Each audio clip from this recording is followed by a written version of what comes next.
All right, everybody, gather around. It's story time. We've got a heartwarming tale today about a homeless dog that was in need of hospice, who's been given a second chance of life living with us. So I know this isn't our normal video aesthetic. Normally we're outdoors doing something fun or giving you updates on the house, but today I want to talk about something that's a little different. Something I never really thought I would be doing, but I have to say I really am glad that I am. This is a story about my friend Tim. Tim's a homeless man who lives here in the Brookings area, and Tim's got a dog. Tim's dog, her name is Sadie. She's a 15-year-old pit bull. Her life definitely reflects 15 years of street life, of homelessness, of whatever it may be. She definitely looks like she has been through it all, but it doesn't change her demeanor one bit. It doesn't change her attitude. She is still the most just little pleasant, happiest little house hippo that I have ever seen. So when I first met Tim, the only reason I even talked to Tim was because I saw that he had this dog. And this dog would be, kind of limping around with him and everything like that. And it just really bothered me. So I decided I was going to give Tim some stuff to help with his dog. I got her a harness, a sweater, and what else did we end up getting her? Oh, a collapsible water dish. So we got her a harness, a sweater, and a collapsible water dish to help, just help make her life a little easier maybe. And I told Tim that, hey, bring her around. I'd love to see her, bring her to the shop or whatever it may be, that works best for you. I would love to stay in touch and make sure that Sadie is doing okay. I explained to Tim that I'm not good with helping people. I told him that I just don't do it. I told him I don't help people as much as I should, but I really wanted to help him. Whether it was Sadie or what, I don't know what drew me to Tim and wanting to help him, but I did. So Tim and I developed a little bit of a relationship over time. I'd bring him Thanksgiving dinner and things like that. When the winter season started here, it got rainy, just rainy, downpour and cold. We don't get a lot of snow or any snow here really, but the rain is enough to cause chaos in a housed person's life. So I can only imagine what kind of chaos it would cause for somebody who's homeless. Tim was talking to me one day, and he was telling me how hard it is for him to get help doing anything as far as trying to find a place to live, or with Section 8 housing, or trying to get dental, medical help, or whatever it may be, because when you have a dog, not a lot of places are going to help you. Not a lot of places are available to help you with a dog. And really all the stuff that we had available and local to him, he really couldn't even access half the time because he had Sadie, and he couldn't just leave her outside.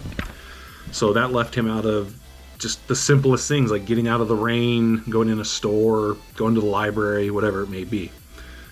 So anyways, I could tell that Sadie had started to struggle a bit with this cold weather and just her life in general. And I'd mentioned to him, hey, let's take her down to the South Coast Humane Society. Let's get her caught up on her shots, medication. She needs a bath. Let's see what we can do for her. And he pretty much told me that he can't see her live like this. He can't see her going through this, and that it was basically killing him watching this. He told me, he's like, I don't care about me. He's like, I don't care that I can't get the help. He's like, I can't watch my dog die like this. And he asked if we would be willing to give her a warm bed for the remainder of her days. Of course we said yes. There was absolutely no chance in hell I was saying no to that. So I picked Sadie up from Tim in front of Fred Meyer's. They gave their goodbyes. She's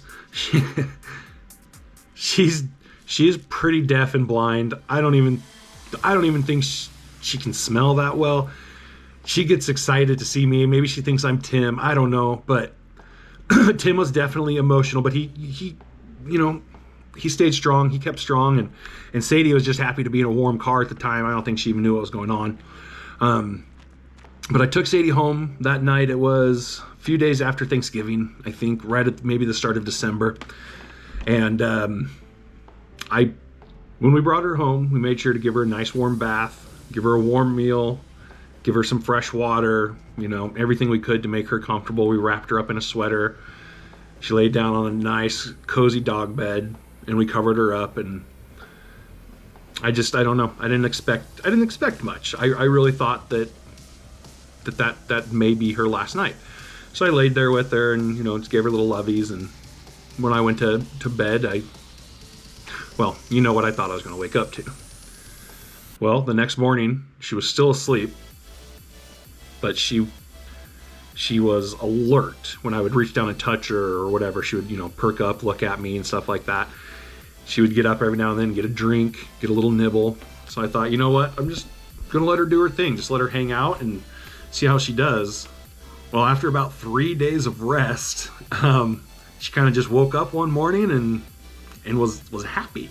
She was excited. She was prancing around doing this thing where she would she's not really mobile. I'm pretty sure her back or her hips have been injured in her past, but she'll kind of rear up and kick her little front feet out of excitement. She's gotten to the point now or when she maybe smells me. I don't know, 'cause it smells me. That really does sound bad on my part, but trust me, I shower every now and then. When she smells me, I think she'll come running across the house or running across the house to come see me. She'll go outside. She'll let us know when she needs to go outside, potty, do all that stuff. It's just, it's crazy what a little bit of R&R, rest and relaxation, did for her. And Tim's selfless act to just give up his best friend, his only companion like that, just in hopes of bringing her comfort. I mean, I can't even tell you. I don't even know if I would be able to do that. That's a huge thing. That's a huge thing for anybody to do. So, that's crazy. But anyways, I told Tim, we'll keep you up to date with what's going on with her, bring her to see you, whatever you want, blah, blah, blah. And yeah, I've taken her to visit him. He's doing good. He's doing better. He's in line to get some Section 8 housing. He's getting mental. Okay, Tim, if you see this, you probably need mental care too. I love you, buddy. But he's getting medical care and dental care, and he's really making some strides in the right direction. And I told him, even if he gets a house, if he can't take Sadie back, that's totally fine. She doesn't need to go anywhere. She's more than welcome to stay here for as long as he needs. And he said he would like that. He's happy that she's kind of perked back up and doing a little better at her old age. And he just wants her to continue living her best life. And I can't blame him. I mean, I would want the same thing. He's really just, he's a class act guy. Maybe one of these days we'll share his story. But for now, we've got his good buddy, Sadie. She's good girl. She's living with us. She's doing so much better, as you see in all the clips and everything. She kind of hobbles around. Her coat is not the best, but we're working on that as well. And we've been working on getting her ears cleaned out. Anybody who wants to help with Sadie financially, I mean, we would appreciate every penny. This is not a call to arms or a call to action. We're not asking for money, but I'm just saying, if you would like to donate to Sadie, I'll put my Cash App and Venmo in the links below down there in the comment section. And if you want to send, a couple bucks her way, it'll be used to buy her potty pads and keep her medicated and everything else like that. It's just, every little bit will help, but by no means are you expected to do this. This is something we took on and we are totally prepared to do. I hope this story is going to inspire somebody out there to do something similar, or to, show their neighbor love or show kindness towards an animal or whatever it may be. I hope that somewhere out there someone sees this video and they decide, hey, I that's really cool. I want to do something similar to that. And let me just tell you, the smallest act of kindness, the smallest gesture really goes a long way with a lot of people or animals, whatever it may be. It's really, this is really put a light on the fact that even on my worst days, I have an amazing life, and I have these opportunities to do so much that I really feel like I've just taken for granted over the years. And yeah, we're not doing that anymore.